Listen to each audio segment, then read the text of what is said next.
3 दिन से मैं दिल्ली में एक पर्चा बांट रहा हूँ। पर्चे का उन्वान है, धर्म स्थान सादा हूँ, अहंकार गलाने में मददगार, ताकि हम अपनी गलत धारणाएं छोड़ें और इंसानियत को धर्म व राजनीति के केंद्र में लाएं। इसकी ज़रूरत है।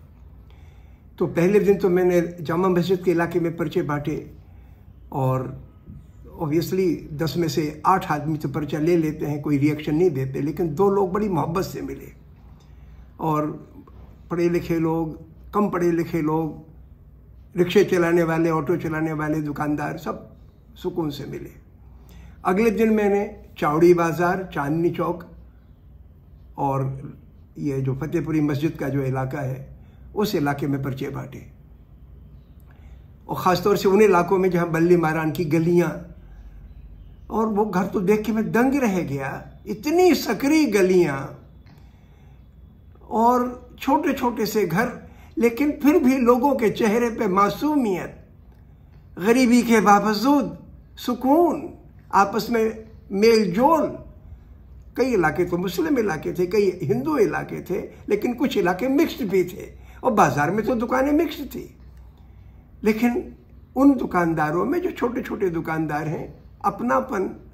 और जब मैंने कहा कि हमारा पर्चा लें, ये मोहब्बत फैलाने और नफरत मिटाने का पर्चा है, उन्होंने कहा बहुत सही काम कर रहे हैं। और उनका बल्कि एक साहब ने कहा कि आप अंदर भी दिया है पर्चे। मैं लौट कर आए, हमने कहा आपका नाम क्या है, तो नाम था तो पता लगा वो हिंदू दुकानदार है। तो इसलिए मुझे सुकून मिला कि आम लोगों में जो छोटे कारोबारी हैं, मजदूर हैं, गृहस्थन औरतें हैं, उनके अंदर ललक है कि हमारे मुल्क में व्यवस्था ऐसी हो जिसमें नफरत ना हो, वातावरण नफरत से मुक्त हो।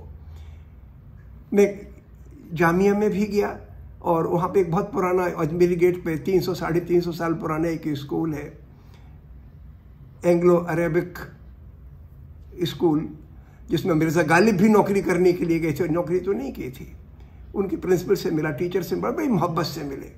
लेकिन ताज्जुब हुआ कि जब मैं गेट से बाहर निकलने लगा तो किसी को मैंने पर्चा दिया, तो बोले कल पर्चा ना बांटे यहाँ पे, जो गेट पे आदमी खड़े थे।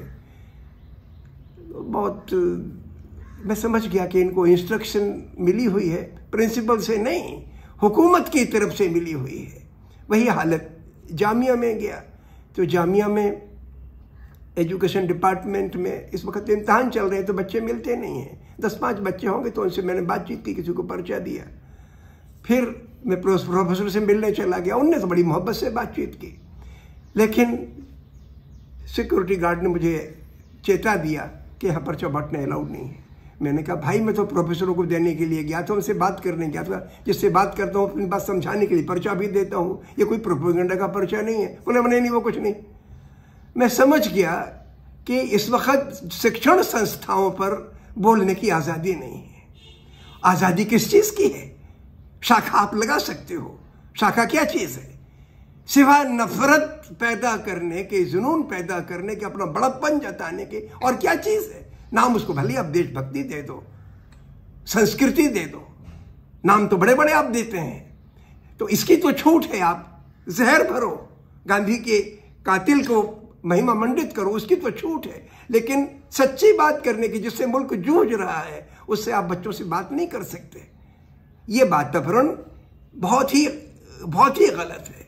तो इसका मुझे एहसास हुआ, हालांकि मैं पहले से जानता था कि शिक्षण संस्थाओं में सच बोलने पर पाबंदी है, लेकिन मुझे इस मैग्नीट्यूड का एहसास नहीं था कि आप किसी से बात कर रहे हो, अगर आपने अपनी जेब से निकाल के एक उसको पर्चा दे दिया ताकि वो आपका पता भी रख ले और आपकी बात को गंभीरता से समझ सके, तो उस पर बंदिश है। होना तो ये चाहिए कि शिक्षण संस्थाओं में प्रोफेसरों को आप अधिकार दे दो कि अगर कोई भी आदमी, बाहर का आदमी कोई पर्चा वर्चा बांटना चाहे तो किसी प्रोफेसर की परमिशन से बांटे, ताकि वो वल्गरिटी ना हो उस पर्चे में, उसमें कोई घृणा की बात ना हो। होना तो ये चाहिए, लेकिन इस वक्त तो सूरत यह है कि घृणा फैलाने की आप कुछ भी बात कर लो। लेकिन अगर आपने सच्ची बात की तो फिर आपके ऊपर बंदिश है। खैर, ये एक मसला है। दूसरा मसला जो मेरे दिमाग में जिसके लिए हम पर्चा बांट रहे हैं वो ये है कि हमारे देश में 30 बरस से धर्म स्थानों का वही चरित्र पैदा कर दिया गया है जो 3000 साल से चला गांधी के पहले। यानी धर्म स्थान बनाए हिंदुस्तान के मजदूरों ने, जब बन गए तो उनसे कह दिया कि तुम तो अछूत हो, गांव से बाहर रहो, मंदिर में झांकना मत, स्कूल बनाओ लेकिन पढ़ना मत, कुएं बनाओ पानी पीना मत। और इस मानसिकता को जगह दी, फैलाया हिंदुस्तान के बड़े बड़े धार्मिक स्थानों ने, संस्थानों ने। वो एक नेगेटिव कैरेक्टर रहा हमारे धर्म स्थानों का। अब आम आदमी का बिल्कुल फर्क सोच रहा।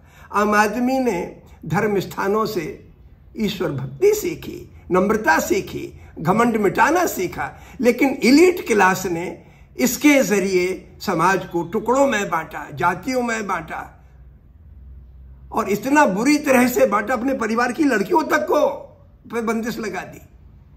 तो ये शोषण के केंद्र भी रहे और भक्ति के स्थान भी रहे। आम आदमी के लिए भक्ति के केंद्र, श्रद्धा के केंद्र, लेकिन इलीट क्लास के लिए बड़े मंदिर शोषण के केंद्र रहे।